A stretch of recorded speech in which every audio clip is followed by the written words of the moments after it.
हम जिस मोहल्ले में रहते थे वो काफी पुराना मोहल्ला था। कच्चे घर और ज्यादातर गरीब लोग रहते थे। हमारे मोहल्ले में चंद साल पहले एक अजीबोगरीब वाकया पेश आया था जिसे आज तक कोई भूल नहीं सकता। ये कहानी आपको हैरान कर देगी।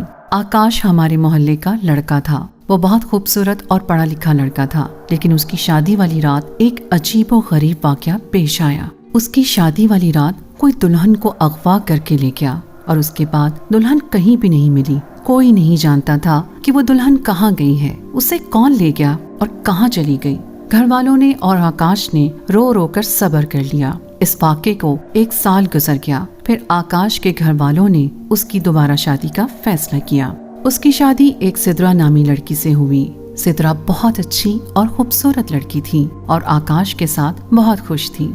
आकाश भी बहुत खुश था, मगर शादी के 1 हफ्ते बाद सिद्रा भी अचानक गायब हो गई, जैसे आकाश की पहली बीवी शादी वाली रात को गायब हो गई थी। इस बार सब लोग पूरी तरह परेशान हो गए और आकाश खुद भी बहुत परेशान था कि ये उसके साथ क्या हो रहा है। उसकी दूसरी बीवी यूं अचानक कैसे गायब हो गई। सिद्रा के घर वाले और आकाश के घर वालों ने मिलकर ढूंढने की बहुत कोशिश की, लेकिन वो नहीं मिली। आकाश ने एक बार फिर इस हादसे को किस्मत का फैसला समझकर कबूल कर लिया, लेकिन इस बार मोहल्ले वालों ने इस वाक़े को किस्मत का फैसला नहीं बल्कि आकाश की बदकिस्मती समझा और पूरे मोहल्ले में आकाश के बारे में तरह तरह की बातें मशहूर होने लगी। कोई कहता आकाश पर जिन्नात का साया है और वही आकाश का घर बसने नहीं दे रहे, और कुछ लोग तो ये भी कहते थे कि आकाश खुद भी अपनी बीवियों को गायब कर रहा है। आकाश बहुत शरीफ और पढ़ा लिखा लड़का था। उसके बारे में ऐसी बातें सोचने को दिल नहीं करता था, लेकिन सच क्या है ये किसी को भी नहीं मालूम था।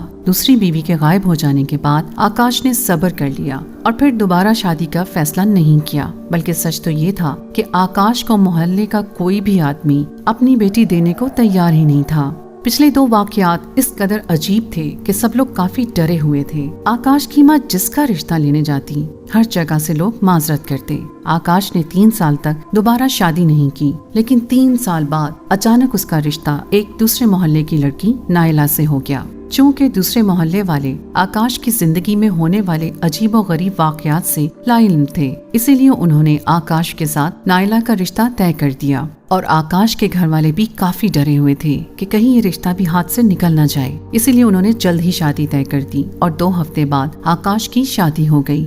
मोहल्ले के किसी आदमी ने भी शादी में शिरकत नहीं की। नायला आकाश की बीवी बनकर उसके घर आ गई। सब खुश थे, लेकिन सबके दिल में कहीं ना कहीं ये डर भी था कि नायला के साथ भी वही हादसा न हो जाए जो पहली 2 बीवियों के साथ हुआ था। नायला बहुत खूबसूरत और सुलझी हुई लड़की थी। उसने आकाश और उसके घर वालों को दिल से कबूल कर लिया, लेकिन 1 महीने बाद सबको नायला के कमरे से एक जोरदार चीख सुनाई दी। जब सब घर वाले कमरे में गए तो नायला कमरे में नहीं थी। उसके बाद नायला मुकम्मल तौर पर गायब हो गई। सब घर वाले नायला को ढूंढते रहे, यहाँ तक कि पुलिस को भी बुलाया गया, लेकिन किसी को नहीं पता चला कि नायला कहाँ गई। और नायला का भी वही अंजाम हुआ जो आकाश की दूसरी बीवियों का हुआ था। इस वाक़े के बाद मोहल्ले वालों को 100% यकीन हो गया कि आकाश पर कोई जिन्नात का साया है, और लोगों ने आकाश से मिलना और बात करना छोड़ दिया। बल्कि मोहल्ले के कुछ लोगों ने मिलकर फैसला किया कि आकाश और उसके घर वालों को उस मोहल्ले से निकाल देते हैं। अगर वो उस मोहल्ले में रहे तो पूरे मोहल्ले को बर्बाद कर देंगे।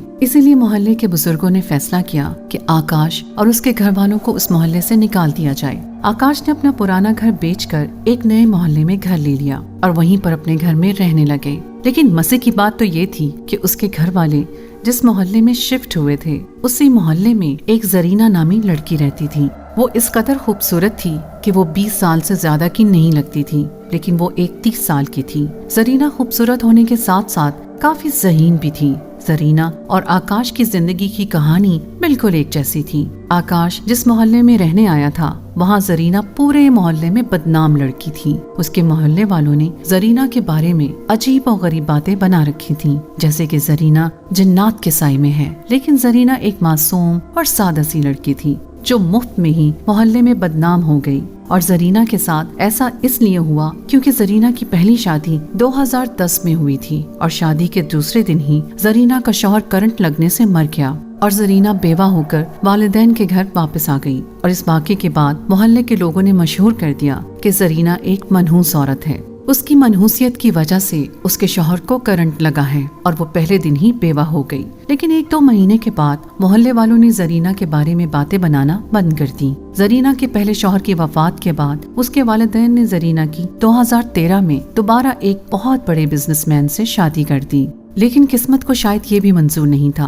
और जरीना का दूसरा शौहर हार्ट अटैक की वजह से मर गया। जरीना बेचारी एक बार फिर बेवा होकर घर चली गई। जरीना के मोहल्ले वालों ने इस बार उसको माफ नहीं किया और उल्टी सीधी बातें बनाना शुरू कर दी और बेचारी जरीना के लिए जिंदगी मुश्किल तरीन हो गई। महबूजात खुद भी मॉडर्न और आजाद ख्याल का था और इस सब के लिए जरीना को कसूरवार नहीं समझता था और इस बेचारी का कोई कसूर नहीं था।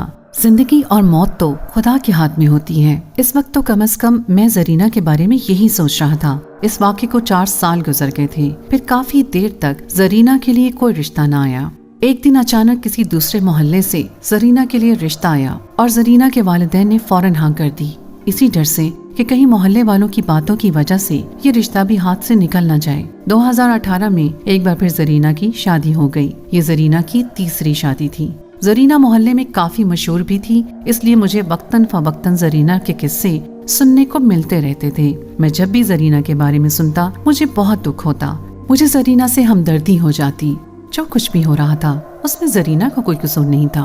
किस्मत ने जरीना के साथ एक बार फिर वही किया जो अब तक होता रहा था। जरीना का तीसरा शौहर भी हार्ट अटैक की वजह से मर गया और जरीना एक बार फिर बेवा बन गई और वालिदैन के घर आ गई। इस हादसे के बाद मोहल्ले वाले लोग जरीना से दूर रहने लगे। जहाँ भी जरीना को देखते गली बदल लेते थे। यहाँ तक कि जरीना के अपने घर वाले, अपने बहन भाई जरीना को मनहूस समझने लगे थे। जिस तरह आकाश के मोहल्ले वालों को लगता था कि आकाश खुद जिम्मेदार है, बिल्कुल वैसे ही जरीना के मोहल्ले वालों को भी यही लगता था कि जरीना खुद अपने शौहर को कत्ल करती है। आकाश और उसके घर वाले चूंकि जरीना के मोहल्ले में नए आए थे, इसलिए वो जरीना के बारे में कुछ ज्यादा नहीं जानते थे। बस उन्हें इतना इल्म था कि जरीना के 3 शौहरों की डेथ हो चुकी है और वैसे भी उनको आकाश की शादी कहीं करनी थी। इसलिए आकाश के माँ बाप ने जरीना के घर का रुख किया और उसके घर चले गए।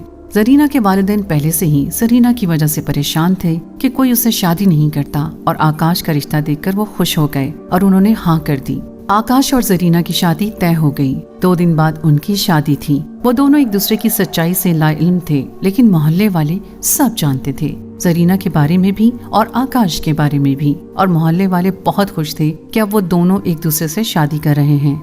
जरीना के 3 शौहर मर चुके हैं और आकाश की 3 बीवियां अब तक गायब हो चुकी हैं। अब वो दोनों आपस में शादी कर रहे हैं। तो मोहल्ले वालों ने सोचा, देखते हैं उनमें से पहले कौन मरता है। असल मसला किस में है, आकाश में या फिर जरीना में। अब पता चलेगा कि कौन कितना मनहूस है। आकाश और जरीना की शादी हो गई। मोहल्ले वाले ये जानने के लिए बेताब थे कि पहले कौन मरता है, ताकि दूसरे की हकीकत पता चल सके।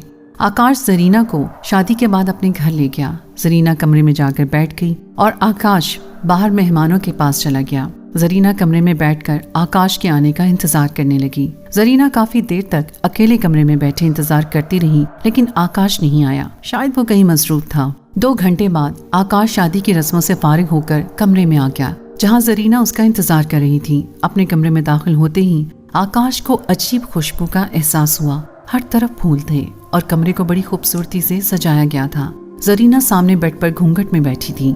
आकाश मुस्कुराते हुए आगे बढ़ा और बेड पर जरीना से कुछ फासले पर बैठ गया और आकाश ने जरीना का हाथ पकड़कर बहुत मोहब्बत से कहा, मुझे आने में थोड़ी देर हो गई, मैं मेहमानों के साथ मसरूफ था। जरीना ने शर्माते हुए सर झुका लिया और मध्यम आवाज में बोली, कोई बात नहीं, आप देर से सही लेकिन मेरे पास तो आए। जरीना की बात सुनकर आकाश मुस्कुरा दिया और मुस्कुराते हुए बोला, कैसी हैं आप? जरीना ने शर्माते हुए जवाब दिया, मैं ठीक हूँ, आप कैसे हैं? आकाश ने बड़ी मोहब्बत से जरीना को देखा और मुस्कुराते हुए बोला, मैं तो बिल्कुल ठीक हूँ। और आपका कब तक घूंघट में रहने का इरादा है? क्या आप घूंघट नहीं उठाएंगी? जरीना ने शरारत से हंसते हुए कहा, ऐसे नहीं उठाऊंगी, पहले मेरे मुंह दिखाई का तोहफा तो दीजिए। आकाश मुस्कुराया और उसने जेब से हीरे की अंगूठी निकालकर जरीना की उंगली में पहना दी। जरीना ने फिर अपने चेहरे से घूंघट का पर्दा हटा दिया और फिर जरीना ने दूध का एक गिलास उठाकर आकाश को दिया। आकाश ने जरीना का शुक्रिया अदा करके वो दूध जरीना के हाथ से ले लिया और पीने लगा। लेकिन दूध का पहला घूंट मुंह में रखते ही आकाश को दूध का जायका काफी अजीब लगा। मगर उसने कुछ कहा नहीं और फिर सारा दूध पी लिया। फिर वो बातें करने लगे। बातें करने के बाद आकाश ने जरीना का हाथ पकड़ा और अपने मुंह में डाल लिया और जोर से काटने लगा। और फिर जरीना ने गुस्से में आकाश को धक्का दिया और उठ खड़ी हुई। जरीना ने गुस्से से आकाश की तरफ देखा जो बेड से नीचे पड़ा हुआ था। फिर जरीना ने कहा, मैं जानती हूँ तुम कोई इंसान नहीं हो, एक आदमखोर हो जो इंसानी गोश्त खाते हो। आकाश ने जरीना की तरफ देखा। वो अपना राज खुल जाने पर हैरान था। जरीना बोली, तुमने अपनी पिछली 3 बीवियों को कत्ल करके उनका गोश्त खाया है और उनकी लाशों को गायब कर दिया है और लोगों को लगता है कि तुम पर किसी भूत का साया था। तुम्हें क्या लगता है तुम मेरा भी गोश्त खाओगे? आकाश ने हैरत से जरीना को देखा जो गुस्से से उसकी तरफ देख रही थी। और फिर आकाश ने कहा, तुम कौन हो और मेरे बारे में कैसे जानती हो?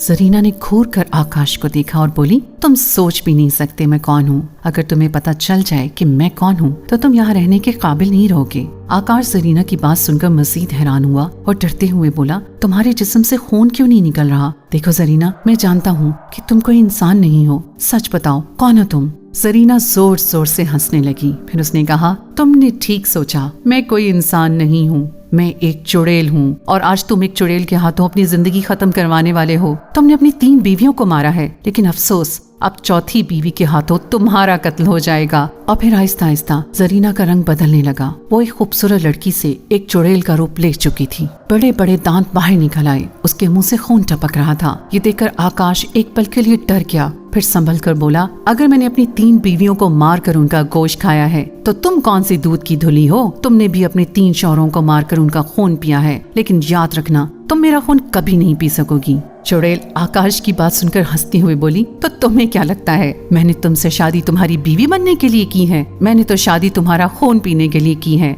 जैसे मैंने अपने बाकी शौहरों का खून पिया है, इसी तरह 7 इंसानों का खून पीकर मैं एक ताकतवर चुड़ैल बन जाऊंगी। मेरे जिस्म में शैतानी ताकत आ जाएगी और आज भी तुम मेरे हाथों से बच नहीं सकते, ए आदमखोर। आकाश गुस्से से खड़ा हुआ, उसे मारने के लिए आगे बढ़ा। आकाश ने जरीना को जोर से धक्का दिया। जरीना फर्श पर जा गिरी। आकाश गुस्से से बोला, तुम सोच रही हो कि तुम एक चुड़ैल हो और तुम्हारी ताकत मुझसे ज्यादा है? मत भूलो, मैंने भी अपनी 3 बीवियों को मारकर जिंदा खाया है। मैं एक आदमखोर हूँ और तुमने एक आदमखोर से पंगा लिया है। अब तुम खौफनाक मौत मरोगी। ये कहकर आकाश ने चुड़ैल के बाल पकड़े और उसे मारने लगा। वो चुड़ैल अपने लंबे लंबे नाखून आकाश के मुंह पर मारने लगी। वो दोनों बुरी तरह लड़ रहे थे। फिर उसने चुड़ैल को धक्का दिया और चुड़ैल ने एक जग उठाकर आकाश के सर पर मारा। आकाश जख्मी होकर फर्श पर गिर पड़ा। फिर वो चुड़ैल लंबे लंबे नाखूनों के साथ आकाश की तरफ बढ़ी और आकाश के जिस्म पर बैठ गई। फिर उस चुड़ैल ने अपने दांत आकाश के पेट पर रखे और आकाश को काटने लगी। आकाश ने एक जोरदार चीख मारी और चुड़ैल के बाल पकड़ लिए। फिर आकाश हिम्मत करके खड़ा हुआ और उस चुड़ैल को मारने लगा। फिर उसने उसे पकड़ा और बेड पर गिरा दिया। फिर उसने अपने दांत उसकी गर्दन पर रखे और चुड़ैल को काटने लगा। उस चुड़ैल ने खुद को छुड़ाने की कोशिश की और आकाश का हाथ पकड़कर अपने मुंह में ले लिया और दांतों से काटने लगी। चुड़ैल ने इतनी जोर से आकाश का हाथ काटा कि आकाश का हाथ जिस्म से अलग होकर गिर पड़ा। आकाश और चुड़ैल 1 घंटे तक एक दूसरे से लड़ते रहे और एक दूसरे को काटते रहे। कभी आकाश उस चुड़ैल को मारता और कभी वो चुड़ैल आकाश को मारने लगती। वो दोनों आपस में लड़ते रहे, यहाँ तक कि लड़ते लड़ते दोनों थक गए। आकाश ने आखिर में एक कुर्सी उठाकर उस चुड़ैल के सर पर दे मारी और चुड़ैल भी तड़प तड़प कर मर गई। आकाश लड़ते लड़ते खुद भी थक चुका था, इसलिए वो फर्श पर गिर गया। आकाश के जिस्म से हर तरफ से खून निकल रहा था और आकाश में इतनी हिम्मत नहीं थी कि वो उसको रोकता या किसी को आवाज देकर कमरे में लाता। देखते ही देखते उसका खून जाया होने की वजह से वो भी मर गया। वो दोनों आदमखोर और चुड़ैल उसी कमरे में पड़े रहे। अगली सुबह घर वालों को उनकी लाशें मिली। मोहल्ले वालों की आदमखोर और चुड़ैल से जान छूट गई। ये हमारे मोहल्ले का सबसे भयानक और अजीबोगरीब वाक़या था, जिसे आज तक भुलाया नहीं जा सका। और हम आज भी चुड़ैल और आदमखोर की ये कहानी सुनकर हैरान हो जाते हैं। लेकिन ये पूरी कहानी सुनने के बाद भी आप लोग क्या सोच रहे हैं? जब वो दोनों कमरे में लड़ते रहे तो इस बात का मोहल्ले वालों को कैसे पता चला था? क्योंकि ये दोनों तो मर गए थे। उनमें से तो किसी ने भी हमें शादी की रात का इंकशाफ नहीं बताया होगा।